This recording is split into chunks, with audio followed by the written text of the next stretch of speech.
বৈষম্যবিরোধী আন্দোলনে হামলার মামলায় সাবেক এমপি এবং ক্রিকেট দলের সাবেক অধিনায়ক নাইমুর রহমান দুর্জয়ের 4 দিনের রিমান্ড মঞ্জুর করেছে আদালত। বৃহস্পতিবার বিকেলে জেলার অতিরিক্ত চিফ জুডিশিয়াল ম্যাজিস্ট্রেট আদালত এই আদেশ দেন। এর আগে বৃহস্পতিবার দুপুরে দুর্জয়কে আদালতে তোলা হয়। এ সময় মামলার তদন্তকারী কর্মকর্তা তার 10 দিনের রিমান্ড আবেদন করেন। পরে শুনানি শেষে আদালত 4 দিনের রিমান্ড মঞ্জুর করেন।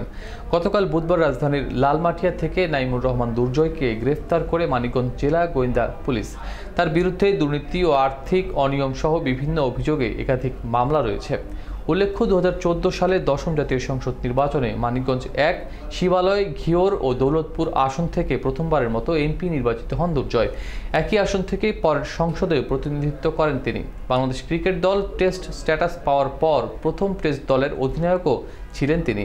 এছাড়া বিসিবির গুরুত্বপূর্ণ দায়িত্বেও দেখা গেছে তাকে।